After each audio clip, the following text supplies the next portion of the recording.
సీరియల్లో సినిమాలో నటించాలనుకుంటున్నారా? అయితే వెంటనే మా యాక్టింగ్ స్కూల్లో జాయిన్ అవ్వండి.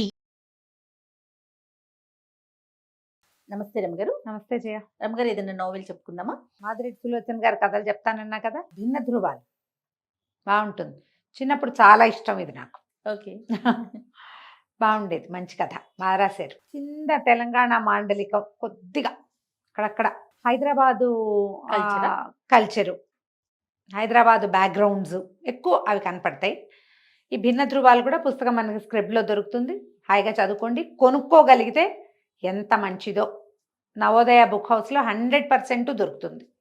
ఆన్లైన్లో నవోదయాన్ని చూసుకుని వాళ్ళ ఫోన్ నెంబర్ చూసుకుని మీరు అడిగినా కూడా మాదిరెడ్డి సులోచన గారి పుస్తకాలు వాళ్ళ దగ్గర ఉంటాయి. భిన్న ధృవాలు కథ నిజంగానే విభిన్న ధృవాలైన ఒక యువతీ యువకుల కథ అన్నమాట. ఒక మాదిరి లవ్ స్టోరీయే విత్ ఫ్యామిలీ ఎలిమెంట్స్ అన్నమాట. ఈ కథ స్టార్ట్ అవ్వటమే ఒక పెళ్లి చూపుల తోటి మొదలవుతుంది. ఒక సంపన్న గృహస్థు రఘుపతి గారు, ఆయన భార్య కాంతమ్మ ఏదో పేరున్న భార్య. వాళ్ళకి మొదట 3 అబ్బాయిలు. ఒక 10 సంవత్సరాల గ్యాప్ తర్వాత 2 ఆడపిల్లలు పుడతారు. పెద్ద అమ్మాయి ప్రశాంతి, రెండో అమ్మాయి ప్రణతి. 70s లో రాయబడిన దాంట్లో ప్రణతి. అదే అదే ప్రణతి కొత్త పేరు కాదు కదా మరి. ఈ ప్రశాంతి ప్రణతిలో ఈ ప్రశాంతి ఆడపిల్ల పుట్టేసరికి మహాందగత్తైన పిల్ల. రెండో పిల్ల తండ్రి పోలిగా ఉంటుంది, సామాన్యంగా ఉంటుంది. పెద్ద పిల్ల చక్కటిది. ఆ పిల్ల పుట్టాక వాళ్ళకి చాలా కలిసి వచ్చింది. ఇల్లు కూడా కట్టారు. ప్రశాంతి నిలయం అని పేరు పెట్టుకుంటారు ఆ ఇంటికి. పెద్ద తల్లి చిన్న తల్లి అని పిలుస్తారు, అమిత ముద్దు. పెద్ద అబ్బాయిలు ఇద్దరు దూరంగా ఎక్కడో సెటిల్ అయ్యారు. మూడో అబ్బాయి కూడా ఫారిన్ వెళ్ళాడు. కానీ ఈ తల్లి మగపిల్లలు తోడు లేకుండా ఆడపిల్లలతో ఉండిపోయాం, పిల్లలు చిన్నపిల్లలుగా ఉన్నారని ఆవిడ ఫీల్ అవుతోందని అతను హైదరాబాదే వచ్చేసి ఇక్కడే ఏదో మంచి ఉద్యోగం చూసుకుని పెళ్లి చేసుకుని తల్లిదండ్రుల దగ్గరే ఉన్నాడు. ఈ ఆడపిల్లలకి పెళ్ళిడికి వచ్చారు. జస్ట్ గ్రాడ్యుయేషన్ అయ్యి, ఒక పిల్ల గ్రాడ్యుయేషన్ అయిన పిల్ల, రెండో పిల్ల ఇంకా దగ్గరే. వాళ్ళిద్దరు ఏనర్థం వయసు వాళ్ళే, ఎక్కువ తేడా ఉన్న వాళ్ళు కాదు. జంట కవుల్లాగా ఉంటారు ఆడపిల్లలిద్దరు. ఇక్కడ ఉన్న అబ్బాయి పేరు వేణు.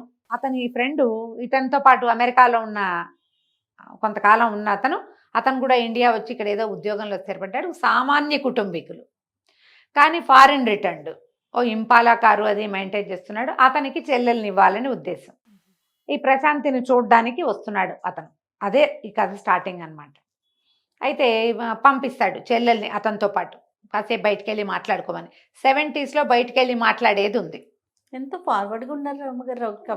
రచయిత్రులు జరిగేవి అప్పట్లో, ఈ సంపన్నుల ఇళ్లలో జరిగేవమ్మా, అందుకే రాశారు. లేకపోతే వారు మాత్రం ఎక్కడి నుంచి రాస్తారు? మనం ఇప్పుడేదో జరుగుతున్నట్లు అనుకుంటాము, అప్పుడే ఉంది, అన్నీ ఉన్నాయి అప్పుడే.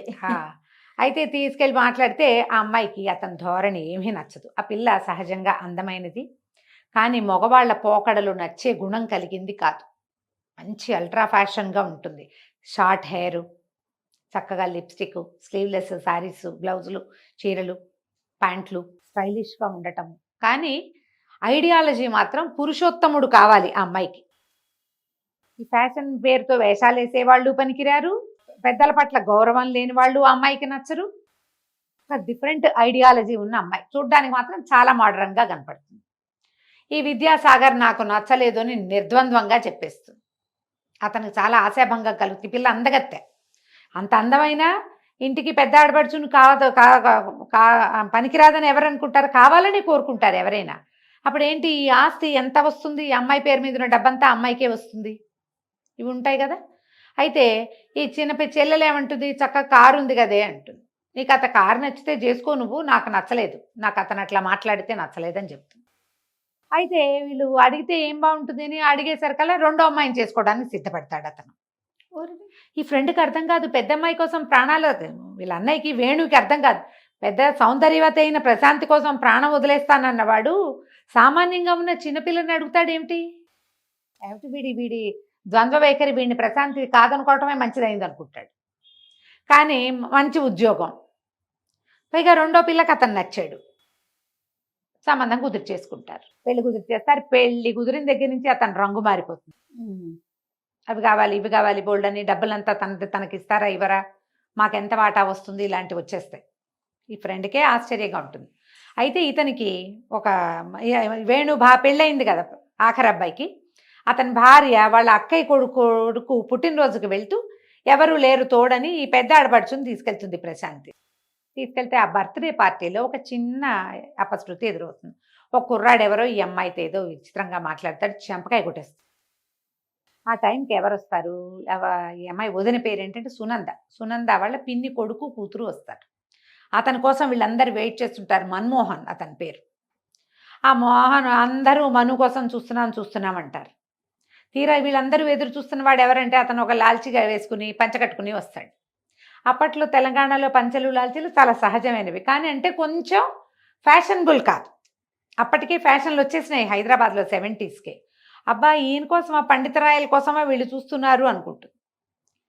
అతను ఏమో ఈ అమ్మాయిని చూసేసరికల్లా ఈ పల్సటి జార్జెట్ శారీ, ఈ స్లీవ్లెస్ వేసుకునే సరికల్లా ఈ పిల్లకేసి జుగుప్సగా చూస్తాడు. ఎప్పటిదాకా ఆ అమ్మాయికి ఏం తెలుసు? తన వైపు ఆరాధనగా చూసి మైమరిచిపోయే వాళ్లే తెలుసు. తను ఒక మనిషిలాగా చూడని వాడిని చూసేసరికల్లా ఈ పిల్లకి విచిత్రంగా ఉంటుంది. అతను మంచి ఒడ్డు పొడుగు హ్యాండ్సమ్గా ఉంటాడు. అతని బట్టలు ప్రవృత్తి కూడా వేరేగా ఉంటాయి. కానీ ఒక ఆకర్షణ కలుగుతుంది ఆ అమ్మాయికి. ఈ సందట్లో ఆ కుర్రాడు ఎవడో ఈ పిల్లని పలకరించి చెంపకాయ తింటాడు. ఎప్పుడైతే చెంపకాయ తిన్నాడో అందరూ చేరిపోతారు. ఇతను కేకలేస్తాడు. అమ్మ ఏం జరిగిందో తెలియదు కదా. ఏం జరిగిందంటే కూల్ డ్రింక్ తాగుతావా అంటే చెంపకాయ కొట్టింది అంటాడు అబ్బాయి. నిజం చెప్పడు. తను ఏమంటే ఆ అమ్మాయి అట్లా అన్నదో చెప్పడు. చెప్పపోయేసరికల్లా ఇతను ఈ పిల్ల ఏం చేస్తుంది, మళ్ళీ గబుక్కుని అబద్ధం చెప్తావా, నువ్వు అడిగింది అదేనా అని మళ్ళీ కొట్టేస్తుంది రెండో దెబ్బ. కొట్టేసరికి ఇతను గట్టిగా చేతులు పుచ్చేసుకుంటాడు, కేకలేస్తాడు. ఏంటి మర్యాద లేకుండా, మీకు కూడా కావాలా 2 చెంపకాయలు అంటూ. ఇంతలో ఏమవుతుంది, ఈ సునంద వాళ్ళ అక్కయ్య బావ అందరూ వచ్చి విడదీస్తారు, కేకలేస్తారు. ఆ పిల్ల కాస్త రయ్యమని కారెక్కేస్తుంది. సునంద ఉణికిపోతుంది. వాళ్ళ ఇంట్లో ఈ పిల్ల అంటే మహారాణి. వాళ్ళకి ఎవరికైనా తెలిస్తే ఏమైనా ఉందా, భయం వచ్చేస్తుంది. కానీ ఆ పిల్ల ఏం చెప్పదు ఆ ప్రశాంతి వాళ్ళకి. ఇంట్లో చెప్పకుండా ఊరుకుంటుంది. మర్నాడు అతను వచ్చి ఈ విషయం ఈ కుర్రాన్ని కనుక్కుని ఏం జరిగిందో వచ్చి వీళ్ళ ఇంటికి వచ్చి సారీ చెప్తాడు. నా వల్ల పొరపాటైంది, వాడు అంత దౌర్భాగ్యుడని నేను అనుకోలేదు. సునంద కూడా పోట్లాడుతుంది వాళ్ళ అన్నయ్యతోటి, వాళ్ళ పిన్ని కొడుకుతో. నన్ను కాపురం చేసుకొని ఇవ్వవా, ఈ పిల్ల అంటే పంచప్రాణాలు రా, ఏదో చెప్పకుండా ఆగింది కాబట్టి, లేకపోతే మా మామగారు ఆకాశాన్ని భూమికి దింపేవారు అంటే అతనే వచ్చి సారీ చెప్తాడు. అతనితో కొంచెం ఫ్రెండ్షిప్ కుదురుతుంది. కానీ ఈ ప్రణతి చెల్లెలు గమనిస్తుంది, వీళ్ళిద్దరి మధ్య ఏదో ఒక ఆకర్షణ ఏర్పడింది అని తెలుస్తుంది. పెద్దగా నడవదు. ఈ లోపల ఆ అమ్మాయి ఏమో ఆ పెళ్లి సంబంధం కుదుర్చుకుంటుంది ఆ విద్యాసాగర్తో. ఇక పెళ్ళి అయ్యాక అతను ఈ అమ్మాయిని వేటాడడం మొదలు పెడతాడు మరిది. వీళ్ళు ఏమంటారు, అమ్మా నాన్న చెల్లెలకి పెళ్లి కుదిరిపోయింది కదా, నువ్వు కూడా ఏదైనా సంబంధానికి ఒప్పుకోమంటే వీళ్ళకి ఒక కజిన్ మావయ్య ఉంటాడు, ఆ కజిన్ మావయ్యని చేసుకోమంటారు. ఈ పిల్ల ఆ కజిన్ మావయ్యకి కూడా పడదు. ఈ రోజుల్లో ఏముందమ్మా, చెల్లాయికి దానికి నచ్చింది కదా దానికి చేసేంటి, నేను ఎంఎస్సీ పూర్తి చేసుకుంటే అప్పుడు నాకు చేతురు కానీ అని చెల్లెలు పెళ్లి లాగించేస్తుంది. ఆ పెళ్లిలో సెంటర్ ఆఫ్ అట్రాక్షన్ ఈ పిల్లే, పెద్దమ్మాయే. అయినా సరే పెళ్ళి అయిపోయింది. ఈ పెళ్ళి అయిన తర్వాత అతను ఏం చెప్తాడు, నేను చూడడం కోసమే మీ చెల్లెని చేసుకున్నానని చెప్తాడు.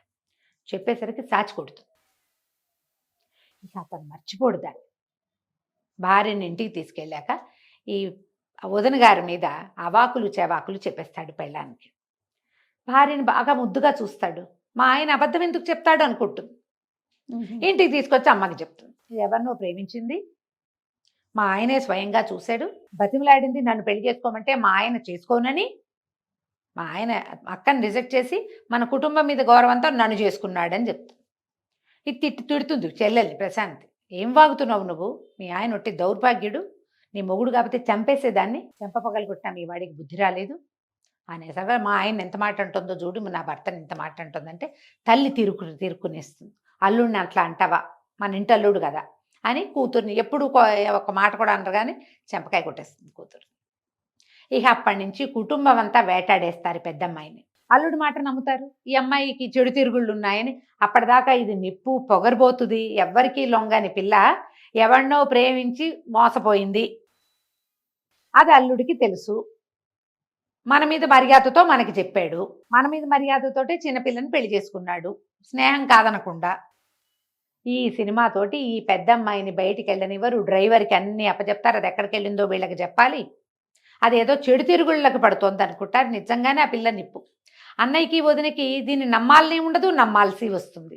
తల్లి అయితే చిన్న కూతురునే నమ్ముతుంది, తండ్రికి కాదు ఈ పిల్ల అట్లాంటిది కాదనిపిస్తూ ఉంటుంది. వాళ్ళకి తెలుసు కదా పొగరబోతు పిల్ల, మాట అంటే ఊరుకోదు, ఫ్యాషనబుల్గా ఉంటుంది. కానీ అమ్మాయి పద్ధతి మార్చేసుకుంటుంది. కాటన్ చీరలు కట్టుకోవటము, సింపుల్గా జుట్టు ముడేసుకోవటము, మెల్లిగా మార్పు వచ్చేస్తుంది. ఈ అమ్మాయిలో మార్పు వచ్చింది, అది మెతక వైఖరిని అవలంబిస్తోందని తెలుస్తుంది. కానీ తమకి తెలిసిపోయిందని మెతకబడింది అనుకుంటారు. అంతేగాని ఈ రెండో కుర్రాడు ఎవరైతే కనపడ్డాడో అతని ప్రేమలో ఈ అమ్మాయి పడిందేమో అని అనిపించదు. ఈ యూనివర్సిటీలో అతన్ని అప్పుడప్పుడు కలుసుకుంటుంది. అతన్ని కలిసినప్పుడల్లా కూడా వీళ్ళ ఇంట్లో ఏదో రగడవుతుంది. అతని మీద ఏముండదు, వాడెవడో మగవాడు అనుకుంటారు.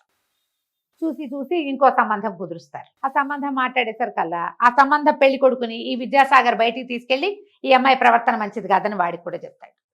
వాడు పెళ్లి మానుకుంటాడు. ఏం చేయాలో తెలీదు, పరువు పోయేలాగా ఉంది. చిన్నపిల్ల పెళ్ళైపోయింది, 3 నెలలు 6 నెలలు అయినా దీనికి సంబంధం కుదరదు. సరే, పాత సారథి ఉన్నాడు కదా వాళ్ళ కజిన్ మామయ్య, అతనికి పిల్లనిస్తామని పిలుస్తారు. మీ ఇష్టం అంటుంది విసిగిపోయి వీళ్ళతోటి. ఎందుకంటే అమ్మా నాన్న దగ్గరికి తీయటం మానేశారు. అన్నయ్య చీతరించుకుంటాడు, చెల్లెలు మాట్లాడమనేసి అక్కా చెల్లి ఎంత పావురాల జంటలా ఉండేవాళ్ళు, ఒక ప్రాణంగా ఉండేవాళ్ళు. అలాంటిది అది కూడా పోయింది. ఇలా చాలా ఇంత మొహం చేసుకుని తిరుగుతుంది. ఈ యూనివర్సిటీలో కనపడుతుంటాడు మన్మోహన్, అతనితో మెల్లిగా స్నేహం అవుతుంది. వీళ్ళిద్దరికీ విడదీయరాని స్నేహం కలుస్తుంది. ఈ అమ్మాయి పరమ నిప్పు, చాలా ఖచ్చితమైంది, దీనికి ప్రత్యేకమైన అభిప్రాయాలు ఉన్నాయి జీవితం పట్ల. అవన్నీ ఆ అబ్బాయికి అర్థమవుతాయి బయటవాడికి. ఈ పుట్టినప్పటి నుంచి ఎత్తుకు పెంచిన వాళ్ళు ఒక్కళ్ళు కూడా ఆ పిల్లని నమ్మరు. బయట నుంచి వచ్చిన వార్తలు వినే ఆడపిల్లల్ని అవమానిస్తారు. కుటుంబాల్లో జరుగుతుంది ఇది. ఎవడైనా బయటవాడు చెప్పాడంటే ఇక పిల్లల్ని బతకనీరు. అవును. వాడు ఎందుకు చెప్తాడు అనుకుంటారు. అంతేగాని వాడు ఏ ఉద్దేశంతో చెప్పాడో వీళ్ళకి అర్థం కాదు. ఈ ప్రణతిని ఇచ్చారు కదా, పెళ్లి చేస్తారు. పెళ్లి చేస్తే ఈ పెళ్ళైన కొద్ది రోజులకే వాడు కారం వేస్తాడు మొగుడు. ఏ కారు చూసి మొగుడితో సరదాగా తిరుగుదాం అనుకుంటుందో కారు ఉండదు. ఈ అమ్మాయి ఎక్కువ వండితే ఇంతెందుకు వండావంటాడు. పరమ పిసినారి, ఏమీ వండనివాడు, ఆకుకూరలు వండుకోవాలంటాడు. మనం ఇల్లు కట్టుకోవాలి కాబట్టి గ్రాండ్గా లివింగ్ పనికిరాదంటాడు. ఇక్కడ పనికిరాదన్నవన్నీ అత్తవారింట్లో సుష్టుగా తింటాడు. ఎంతసేపు వాళ్ళ ఇంటికి వెళ్తాడు, ఈ వదిన గారిని ఏదో ఒకటి అంటాడు నలుగురు ముందు. ఆ అమ్మాయిది ఇప్పుడు వదిన గారి మీద చెణుకులు సరదా మాటలు మాట్లాడితే మిగిలిన వాళ్ళు నవ్వుతారు, ఈ పిల్ల చర్రమంటుంది. దాంతో దీనికి కేకలేస్తారు. జీవితం మిజరబుల్ అయిపోతుంది ఆ అమ్మాయికి పాపం. కానీ ఇతనితో మన్మోహన్తో స్నేహం మాత్రం కలుస్తుంది. అతని క్యారెక్టర్ కూడా బాగా ఎలివేట్ చేస్తారు. ఈ సారథిని పిలుస్తారు, సారథితో పెళ్లి సంబంధం కుదురుస్తారు. కుదిర్చిన తర్వాత ఏమవుతుంది, ఈ పెళ్లి సంబంధం ఒప్పుకుంది. మరి ఇంకేం చేస్తుంది, ఈ మన్మోహన్ని కూడా అతనికి చెప్పదు, నేను అంటే నాకు ఇష్టమని చెప్పదు. ప్రీతి కలిగి ఉంటుంది అంతే. అతను కూడా బయటపడ్డు. ఎప్పుడైతే ఈ సారథితో పెళ్లి సంబంధం అనగానే మీ ఇష్టం, మీరు ఏది కావాలంటే అదే, మీరు ఎవరిని తెచ్చినా చేసుకుంటారు, నా పెళ్ళి అవ్వటమే కదా, మీ పరువు పోకుండా ఉండాలి, మీ ఇష్టం అంట. సంబంధం కుదిరిపోతుంది. అతను వచ్చి సరదాగా ఏదో మాట్లాడిపోతాడు. వాళ్ళు చేసుకోమంటున్నారు, చేసుకుంటున్నాను మావయ్య అంతేనని చెప్తాడు. ఈ విద్యాసాగర్ ఏం చేస్తాడు, సారథిని మన ఇంటికి రండి భోజనానికి అని పిలుస్తాడు. ప్రణతికి తెలీదు తన భర్త ఇంటెన్షన్ పాపం. వాళ్ళిద్దరు అందరి భోజనాలు అయ్యాక ఆ అమ్మాయికి అప్పుడే నెల తప్పు ఉంటుంది. భర్తకి చెప్దామనుకుంటే మామయ్య వచ్చేసాడు. తర్వాత చెప్దామనుకుంటుంది. వాళ్ళిద్దరు కబుర్లు చెప్పుకుంటారు, నువ్వు పోయి పడుకోమంటారు. ఈ పడుకున్న పిల్లకి వామిటింగ్ సెన్సేషన్గా ఉండి నిద్ర పట్టక బయటకు వస్తుంది. బయటకు వచ్చేసరికల్లా ఆ సారథికి ఇతను ఈ అమ్మాయి మంచిది కాదని విద్యాసాగర్ చెప్పేది. ఈ అమ్మాయి ప్రణతి భర్త చెప్తాడు, మా వదిన గారి క్యారెక్టర్ మంచిది కాదు, అందుకే మీకు అంటగడుతున్నారు అనేసరికల్లా లోపల నుంచి బయటకు వస్తుంది. మీకు గుర్తుందా, పెళ్లి కుదిరించి మీరు ఇట్లా మాట్లాడతారా, ఇది ఎంత తప్పు అంటే, ఇంతకుముందు సంబంధం కూడా మీరే చెడగొట్టారా, ఎందుకు ఇట్లా చేస్తున్నారంటే అప్పుడు అతను బయటపడిపోతాడు. మీ అక్క నన్ను చెంపకాయ కొట్టింది, పగ తీర్చుకుంటున్నాను. చెంపకాయ ఎందుకు కొట్టిందండి, అది మిమ్మల్ని ఎందుకు కొడుతుంది మా అక్కయ్య మిమ్మల్ని అంటే, నేను ఇప్పుడు ఆ అమ్మాయి మీద మనసు పెట్టుకుని నిన్ను చేసుకున్నాను అని బయటపడతాడు. పడేసరికల్లా పిచ్చిగా ఏడుస్తుంది. ఒక్క ప్రాణంగా ఉన్నావు అక్కా చెల్లి, మమ్మల్ని చెడగొట్టావు నువ్వు, దాన్ని బతకనివ్వకుండా చేసావు, ఎక్కడ పంచప్రాణాలుగా పెంచిన వాళ్ళు అసలు దాన్ని శత్రువులు అయిపోయారు, ఎంత మిజరబుల్ చేసావు, నీ ఆశపోత్తనం వల్ల కాదా ఇదంతా జరిగింది, నువ్వు ఓ పిల్లని అడిగావు, అది ఒప్పుకోలేదు, వదిలేయాలి. ఇక పిచ్చిదానిలాగా ఏడుస్తుంది. తనకి భయం వేస్తుంది. ఆ అమ్మాయి వల్ల ఇతనికి చక్కటి ఇల్లు వాకిలి ఏర్పడ్డాయి. ఈ ప్రణతి వల్ల వాళ్ళకి పెద్దమ్మాయి అంటే పంచప్రాణాలు, కానీ చిన్నదంటే తక్కువని కాదు, తక్కువ కాదు. అదే ఆ పిల్లంటే ఇంకా ఎక్కువ ముద్దు, దాని క్యారెక్టర్ వల్ల కూడా. సరే ఏం చేయాలో తెలియదు, విడివిడిగా పడుకుంటారు భార్యాభర్త. అది ఏడుస్తూనే ఉంటుంది. ఈ లోపల ఏమవుతుంది, అక్కడ సారథి వెళ్ళి నేను ఈ పిల్లని పెళ్లి చేసుకోనని చెప్పేస్తాడు. ఈ అమ్మాయి ఏం చేస్తుంది, సరే ఈ తల్లేమో ఎంతసేపు తిట్టిపోస్తూ ఉంటుంది. సునందకు ఒక్కదానికి ఈ అమ్మాయి మీద నమ్మకం. వీళ్ళు ఏదో పొరపాటు పడుతున్నారు, ఆ విద్యాసాగర్ గారు ఎందుకు అట్లా మాట్లాడతాడు, ఈ పిల్లని ఎందుకు కవ్విస్తాడు, అసలు ఆయన ఎందుకు వస్తాడు రోజు మన ఇంటికి, హాయిగా ఉన్నామే ఇతను రాకముందు, ప్రణతి జీవితం ఏం బాగుందో బాగోలేదో తెలీదు, ఈ పిల్ల మాత్రం ఎప్పుడు దుఃఖంగానే ఉంటుందని అమ్మాయికి ఏమీ నచ్చుబాటు కాదు అతను వస్తే. ఈ తల్లితో తగాదాయి ఈ అమ్మాయి ఏం చేస్తుంది, నేను ఒక మనిషినని మీ దగ్గర అనిపించుకున్నాకే మీ ఇంట్లో అడుగు పెడతా, నేను హాస్టల్లోనే ఉంటాను, ఇక మీ దగ్గరికి రాను అని చెప్పేసి బయటకు వెళ్ళిపోతుంది. ఆ ఇంట్లో నుంచి బయటికి వెళ్ళిపోతుంది. వీళ్ళు ఏం చేయాలో తెలియక తలబట్టుకున్న సమయంలో ఈ ప్రణతి జుట్టు రేగిపోయి చీరంతా నెలిగిపోయి ఏడుపు చారికలతో ఉన్న పిల్ల తూలుకుంటూ లోపలికి వస్తుంది. వీళ్ళు నిర్ఘాంతపోతారు. ఇటా వచ్చావు, ఎందుకే, ఏమైంది అంటే వెర్రెత్తినట్టు ఏడుస్తుంది. అక్కేది ఏమైంది, దాని జీవితాన్ని ఇలా చేసేసాం మనం, మా ఆయన దుర్మార్గుడు, తనే ఇట్లా చెప్పాడు, అసలు ఒక్క మాట నిజం లేదు అందులో, నేను ఈ భర్త ప్రేమలో మునిగి నేను దాన్ని ఇలా అన్యాయం చేసేసాను, మీరంతా నమ్మి దాని జీవితాన్ని ఇట్లా నరకప్రాయం చేశారని విపరీతంగా ఏడుస్తుంది. ఏడిచి వీరికి ఏం చేయాలి, ఈ పిల్లని పట్టుకోవాలి, అదేం కళ్ళు తిరిగి పడిపోతుంది, తిండి కూడా లేదు, పైగా ఈ అప్పుడే కన్సీవ్ అయి ఉంది కదా, దానికి ఏం సత్తా ఉంటుంది, ఈ దుఃఖం తన వల్ల అక్కయ్య జీవితం మిజరబుల్ అయిపోయింది అనిపిస్తోంది కదా, తందే తప్పు, తను వెళ్ళి మన ఆయన చెప్పాడు అని చెప్పకుండా ఉన్నా సరిపోయేది, చెప్పిస్తాడు మీ అమ్మ వాళ్ళకి చెప్పు అని. ఏం చేయాలి, వీళ్ళు మళ్ళీ అక్కడికి పరిగెడతారు, ఏం చేసినా వాళ్ళ నాన్న అమ్మ దగ్గరికి రానంటుంది ఆ పిల్ల. ఆ మన్మోహనే అమ్మాయిని ఆదుకుంటాడు. ఈ తీరా ఇది అంతకుముందు 1-2 సార్లు వీళ్ళు కొన్ని సంఘటనలో చిన్నగా క్లోజ్ అవుతారు. ఇక నాకేమి దిక్కు లేదు, నీ మీదే ప్రాణాలు పెట్టుకుని ఉన్నానని చెప్పేస్తుంది అతను. చెప్తే అతను వాళ్ళిద్దరి మధ్య ఉన్న విపరీతమైన ఆకర్షణ ఉంటుంది కానీ బయటపడకుండా ఉంటారు. ఆ అబ్బాయికి ఏం భయం, అతనేమో సామాన్యమైన కుటుంబం, చెల్లెలు పెళ్లి చేశారు, అతను చదువైంది అంతే, ట్యూటర్ అతను, వీళ్ళేమో బాగా కలిగిన వాళ్ళు, ఇంత సంపన్నుల పిల్లని తెచ్చుకుని నేనేం చేస్తాను, పైగా అమ్మాయి మంచి ఫ్యాషన్లు అవి ఉదయి బాగా డబ్బు కలిగిన వాళ్ళు, అదొక భయం అతనికి. ఈ అమ్మాయికి ఏమో నేను ఇంత ఫ్యాషనబుల్ దాన్ని నన్ను యాక్సెప్ట్ చేయడన్న భయం అమ్మాయికి. ఎవరికి మనసులో అనుకుంటారు. ఈ ఒక్క క్షణంలో ఇద్దరు దగ్గరైపోతారు. ఇంతలో ఏమవుతుంది, వాళ్ళ అమ్మకి ఏదో తీవ్రమైన అనారోగ్యం అయ్యి ఆవిడ హాస్పిటలైజ్ అవుతుంది. ఇతను ఈ అమ్మాయిని తీసుకుని తల్లి దగ్గరికి తీసుకెళ్ళిపోతాడు హాస్పిటల్కి.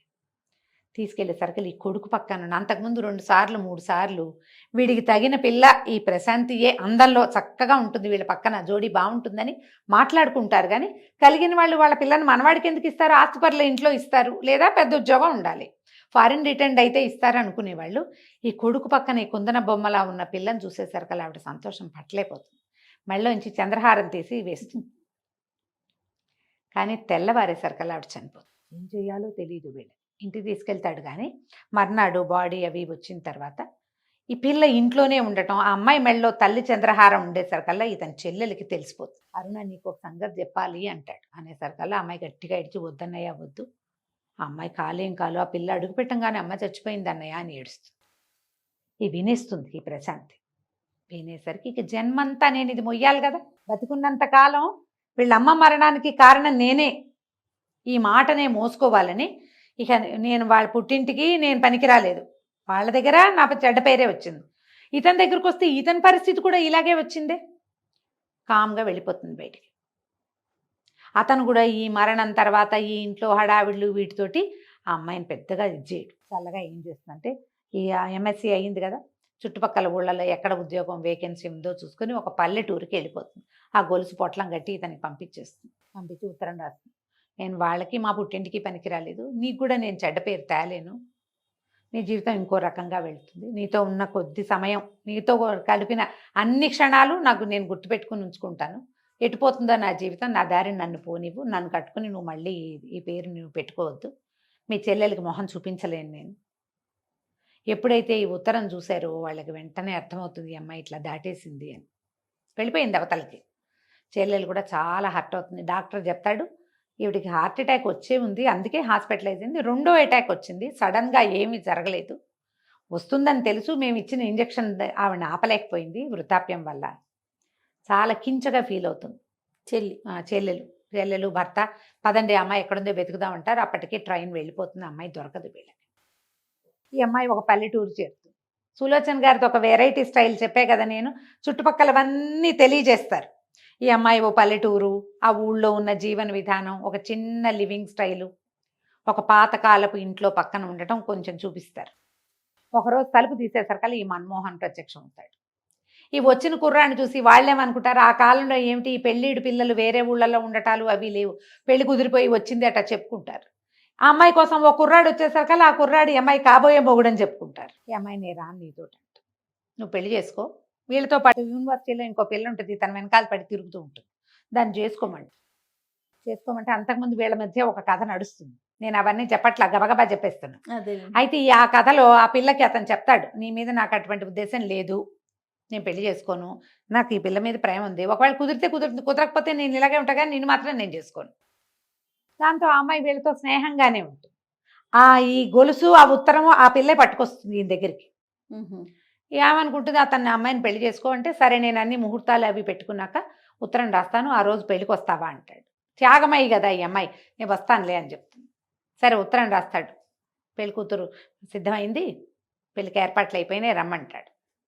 రమ్మనేసరికి సరే ఉత్తరం చూసుకుని బయలుదేరుతుంది. రైల్వే స్టేషన్కి వచ్చి తీసుకెళ్తాడు. నువ్వు పెళ్ళికొడుకు కదా, నువ్వెందుకు వచ్చావు అంట. పెళ్ళికొడుకుని అయితే ఏంటంటే, నువ్వు స్నేహితురాలు కదా, మన ఇద్దరం ఉత్తరాలు రాసుకున్నాం ఇప్పటిదాకా, పెళ్ళికి తీసుకెళ్ళకపోతే ఎట్లా నిన్ను అని తీసుకుపోతాడు. తీసుకెళ్తే అందరూ ఒకటే రకం చీరలు కట్టుకుంటారు, అతని చెల్లెలు ఆ స్నేహితురాలు ఒకటే రకం చీరలు ఉంటారు, ఈ అమ్మాయి కూడా అట్టడితే ఒక మంచి పట్టు చీర కట్టబెడతారు. వెళ్ళిన తర్వాత పైకి స్టేజ్ మీదకి వెళ్ళాక, పెద్ద స్టేజ్ ఏమి ఉండదు, ఒక దేవాలయం లాంటి చోట పెళ్ళి, తాళిబొట్టు కట్టండి అనగానే ఎత్తి అమ్మాయి మెళ్ళ, ఇదేమిటి నా మెళ్ళో కడుతున్నావు, దీని మెళ్ళో కట్టవా అంటే, ముందు నువ్వు కట్టించుకో, తర్వాత నేను కట్టించుకుంటానులే అని చెప్తున్నా, నీతోటే పెళ్ళి అని చెప్తాడు. పెళ్లి చేసేసుకుంటాడు అమ్మాయి. నువ్వు చెప్పావు కదా మీ అమ్మ నాన్నకి, మీ దగ్గరికి వచ్చే అర్హత సంపాదించుకొని వస్తానని, పదమ్మ ఇంటికి వెళ్దాం, మీ అమ్మ వాళ్ళ ఇంటికి వెళ్దామని చెప్తాడు. వాళ్ళు తీసుకెళ్ళి వాళ్ళ ఇంట్లో అమ్మాయిని చూపిస్తాడు. వాళ్ళ అమ్మ నాన్న వాళ్ళందరికీ తెలుసు ఇతను ఆ పిల్లని పెళ్లి చేసుకుంటాడని. ఈ ప్రణతి భర్త విద్యాసాగర్ ఉన్నాడు కదా, అతను ఇంక ఏం చెయ్యాలో తెలీదు, ఇది కచ్చ కొద్దీ చేశాడు ఈ పని, అంతే. అమ్మాయి జీవితం మిజరబుల్ చేసేశాడు, తన జీవితము పోయింది, ఆ పిల్ల పుట్టింటికి వెళ్ళిపోతుంది. నీ మొహన్ నేను చూడనని చెప్తుంది. ఆల్రెడీ గర్భవతి. ఆ రోజుల్లో ఈ విడాకులు లేవు, సైలెంట్గా ఉండిపోవటమే. వారి పెద్దింటి వాళ్ళు పొరపాటు చేశాడు, అతను క్షమించమంటున్నాడు, ఫారిన్ వెళ్ళి ఏదో సంపాదించుకొస్తాడు, కొన్నాళ్ళు ఫారిన్ వెళ్తాడు. వీళ్ళు బతిమలాడి మళ్ళీ ఆ అమ్మాయికి ఇతనికి సై వచ్చి కుదురుస్తారు. ఇంత ఈర్ష్య, నీ ఈర్ష్య కదా ఇది పాడు చేస్తుంది, నీ ఆశపోతనం, నీ ఈర్ష్య వల్ల నన్ను చేసుకోవాల్సి వచ్చింది, తన జీవితం పాడు చేసేసావు. మా ఇంట్లో అంతా ఇప్పుడు నేను ఎలా తలెత్తుకుని ఉండగలను, నా అక్క నాకు ఎట్లా దొరుకుతుంది అని చాలా హర్ట్ అవుతుంది ఆ అమ్మాయి. కానీ వీడికి ఒక 6 నెలలు 8 నెలలు కలిసి ఉంటారు, సంవత్సరం కలిసి ఉన్నారు కదా, భార్య మీద చాలా ప్రీతి ఏర్పడుతుంది. అమ్మాయి వల్ల తన జీవితం అంతా మారింది. అక్కంత సౌందర్యవతి కాదు, కానీ ఇది ప్రేమగా ఉండే పిల్ల. ఈ కడుపుతో ఉన్న భార్యను వదిలిపెట్టుకోవడం అతనికి ఇష్టం ఉండదు, ఎలాగో అది దొరికేది లేదు సౌందర్యవతి, ఈ దొరికిన నిదానాన్ని పాడు చేసుకుంటే ఎట్లా. మెల్లిగా భార్యతో అతను కూడా రాజీ పడతాడు, ఏదో ఫారిన్ బయలుదేరుతాడు, తీసుకెళ్ళి ఎయిర్పోర్ట్ తీసుకెళ్ళి భార్యాభర్తని ఒకళ్ళ మొహాలు ఒకళ్ళు చూపిస్తారు. అమ్మాయి పుట్టింట్లోనే ఉంటుంది. ఈ పెద్ద అమ్మాయిని కూడా తీసుకొచ్చి అల్లుడు చూపిస్తాడు. ఈ మన్మోహన్ క్యారెక్టర్ని చాలా డిఫరెంట్గా ప్రజెంట్ చేస్తారు. స్ట్రాంగ్ పర్సనాలిటీగా, ఇతరులకి సహాయం చేసేవాడుగా, మర్యాదస్తుడుగా, ఆడపిల్లలు కోరుకునేది ఇలాంటి వాళ్ళని. నీకోసం నేనేమైనా చేస్తా అని చెప్తాడు విద్యాసాగర్ మొట్టమొదట ప్రశాంత్కి. మా అమ్మ నాన్న వద్దన్నా, మా అక్క బావని వద్దన్నా, సరే నువ్వే కావాలి నాకని చెప్తాడు. ఈ నువ్వే కావాలనే వాడిని ఎప్పుడూ నమ్మద్దు, వాడు స్వార్థపరుడుగా ఉంటాడని తెలియజేస్తారు. ఈ రోజుకి నువ్వు ఒప్పుకోవటం కోసం నీకేదైనా చెప్తాడు వాడు. నువ్వు ఎలాగైనా ఉండు, నేను ఇలాగే ఉంటా అని చెప్పేవాడే నిజమైన మనిషి. వాడితోటి జీవితం బాగుంటుంది, వాడు మనిషిగా ఉంటాడు ఎప్పటికీ. ఈ అండర్ కరెంట్ లైన్ తోటి ఈ కథ నడుస్తుంది. ఆ అబ్బాయిని మొదటి రోజున పంచాలాల్చి వేసుకున్నప్పుడు ఎలాంటి క్యారెక్టర్ని చూపిస్తారో, పెళ్లి చేసుకునేదాకా అదే క్యారెక్టర్లో చూపిస్తారు. చక్కగా రాస్తారు. కథ ఎంత బాగుంటుందో. మధ్యలో మనకి విద్యాసాగర్ మీద ఒళ్ళు మంటగా ఉంటుంది, ప్రశాంత్ మీద జాలేస్తుంది, వాళ్ళ అమ్మా నాన్న ఇదేమిటి వీళ్ళు ఇలా ఉన్నారు అనిపిస్తూ ఉంటుంది. కానీ కథ అయితే చక్కగా నడుస్తుంది. దొరికితే చదవండి, లేదా ఇది విని సంతోషించండి. చాలా చాలా బాగుందండి. నమస్తే.